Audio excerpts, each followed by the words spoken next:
Welcome back again, the Aquaristang ng Panginoon. Your body makes estrogen. Okay? So, why would it cause cancer? Mga kababaihan, lalo na yung may problema sa breast, sa ovary, saka sa cervical. Pwede nyo po yan itanong sa mga respected doctors ninyo. Okay? Of physician ninyo. Okay? So, ako, I do believe na yung estrogen na nagko-causing breast cancer, ovary, at saka cervical is not necessarily triggered by your own estrogen hormones. Hindi po. Hindi po. Kundi, ito po yung mga environmental estrogen na nagko-cause doon sa glands natin to produce more estrogen. No? Bukod doon, kulang pa ng iodine minerals. Okay?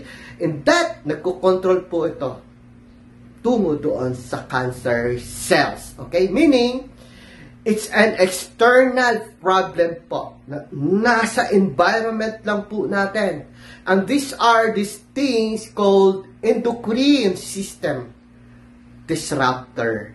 Okay? So, ano pa yung mga heavy metals like parabens, mga phthalates, and other chemicals, cosmetics products, sabon, yung pinapahid natin sa katawan. No? Mga creams, no? Mga air freshener, mga perfume, no? Shampoo, deodorant, or any toxic product that you put on your body. Wow! Grabe! Ito yung nakagisnan po kasi natin ngayon. And not to mention, no? Yung estrogen the women take from birth control pills. Ito yung hormones replacement therapy. Ano pa? A lot of the chemicals, no? Basically mimic estrogen. No?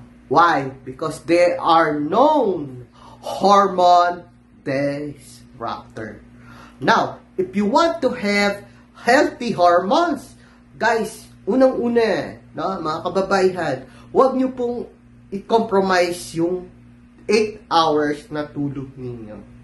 Why? Sa gabi lang po, nagpapahinga, naglilinis, nagre-rejuvenate, nagre-regenerate yung organs po natin. Especially, ito nga po yung liver na responsible na mag-produce, no, na hormones. Pangalawa, kailangan magkakain tayo ng seaweeds.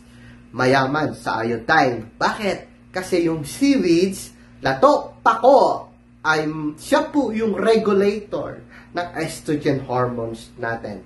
Okay? Pangatlo, stay away from those chemicals, toxic chemicals na nasa environment natin. Hanggat maaari, iwasan po natin yan.